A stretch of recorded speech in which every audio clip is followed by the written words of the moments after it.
What's going on, everybody, and welcome back to Comic Breakdown. In this video, we are jumping into DC vs. Vampires All Out War issue number 5. Our story continuing on with Deathstroke, Mary Marvel, Midnighter, and Booster Gold, with them just recently betrayed by a friend, now out of options. They are trying to outrun Baron Cinder's lieutenants, going in for one last ditch, one last Hail Mary pass. Our survivors go to what remains of the desolate central city. So make sure you guys have subscribed to the channel, make sure you like this video, and with that being said, let's dive into this breakdown. Alright gang, so as we dive into this issue, we are picking up and our survivors are in a very bad place. And not physically, but mentally. Physically, out in the world, it is still the same way it has always been. But right now, this team is truly feeling it. That is because of Azrael. 24 hours ago, they found themselves in a very tight spot. They were betrayed by Azrael. The brainwashing stuff that the Order did to him as a kid. It was threatening to take complete control to punish him for letting himself be turned. And so the vampires, they offered him a deal. Sabotage the mission by taking out Weather Wizard. And for this, he will get turned all over again. This would silence that programming once and for all. Taking this deal as the vampires begin to swarm in. This looked like the end of all survivors. That is until Azrael decided at the very last moment he was going to give them the opportunity to escape. His whole demeanor changed. Even taking on a Brooklyn accent, he gives them the opportunity to escape. By the skin of their teeth, they were able to get out of there. They were able to get out of Florida before Baron Cinder had found them. And that is what takes us to the Flash Museum in Central City. As they go inside, they find that it is nothing but abandoned. But Barry Allen's Speed Force generators, they are still working and operational. And while Midnighter does play with the idea of using the cosmic treadmill to go back in time and change all of this, with Deathstroke letting it be known that that is something we aren't going to do. We are where we are and we have to deal with it. Going into the Rogue Gallery, this is when they have Mary Marvel break open the floor, and this reveals a Lazarus pit,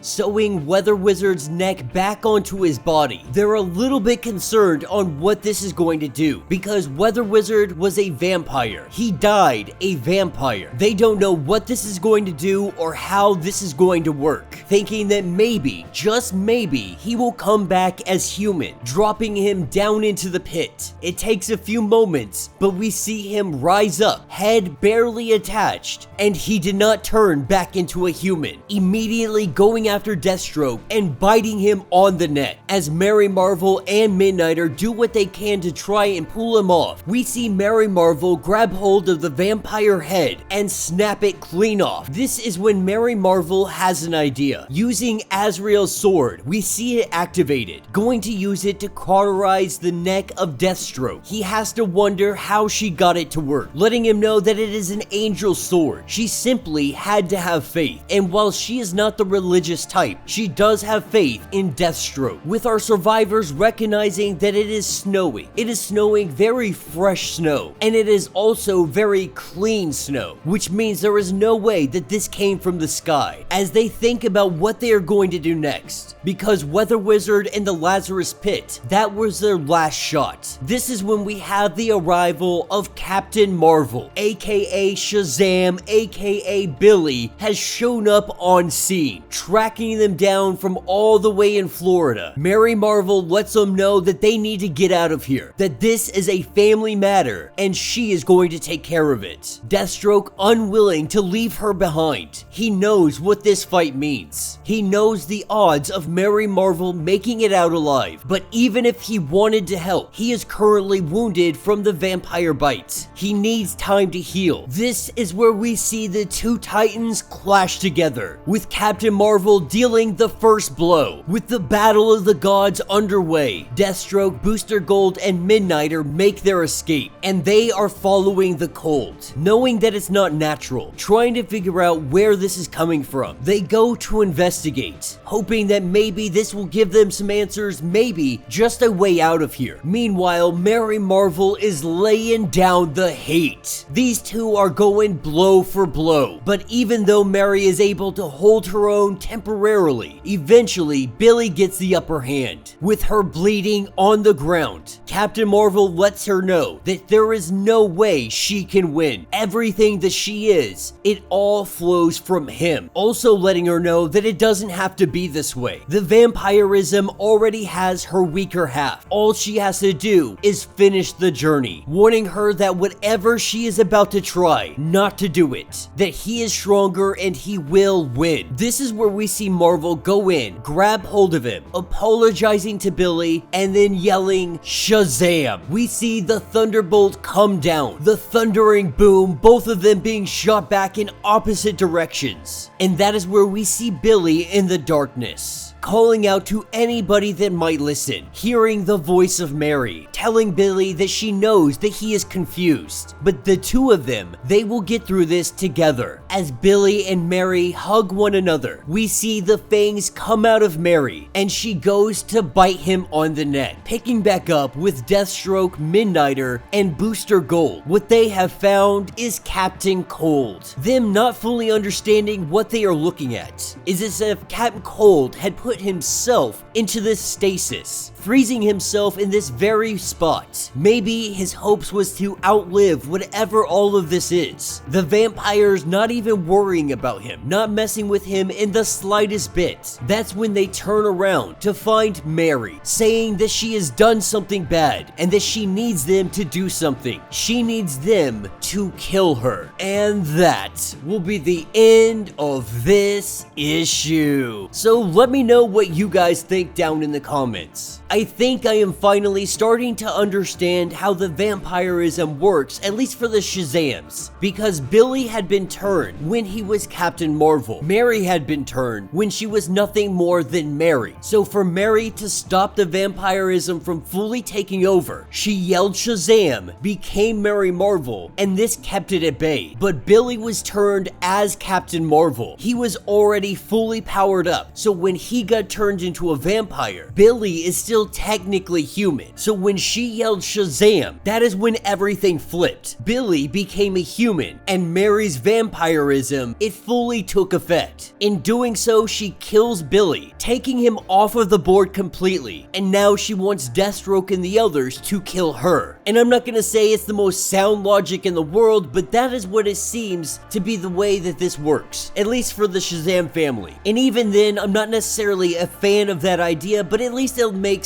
just a little bit more sense now. And we have already learned that Baron Cinder is in fact Superman. I can't imagine that we have seen the end of him. I am really hoping that all of our stories, they come together, because right now we have pretty much the Batgirls that are in Gotham City, and they are trying to take down Dick Grayson, the Vampire King. We have seen multiple efforts from different groups of heroes, or at least survivors, doing what they can to figure out how to cure vampirism, or at the very least create some kind of safe haven for humans. Every effort so far has been an absolute failure. Not only that, but Deathstroke, Midnighter, Booster Gold, they just lost one of their most powerful allies and weapons. That of course being Mary Marvel. One of the few reasons that they have even made it this far so far is because of her, and without her, it is going to be ice skating uphill. So let me know your thoughts, let me know your theories. If you would like to get caught up on everything going on with this series, be sure to check out the link in my description as well as the top of this video. It is going to get you completely caught up on the entirety of DC versus vampires. If you would like to support the channel, you can always do so by joining the channel membership, much like Patreon having 5 different tiers, from $1 to $50, from loyalty badges to getting free comics every single month. Not only are you helping out the channel tremendously, you are getting tons of perks in the process. Now, if you are unable to do that, do me a favor, hit that sub button, hit that notification bell, make sure you're not missing any of the awesome content that we have coming out. And with that being said, until the next breakdown.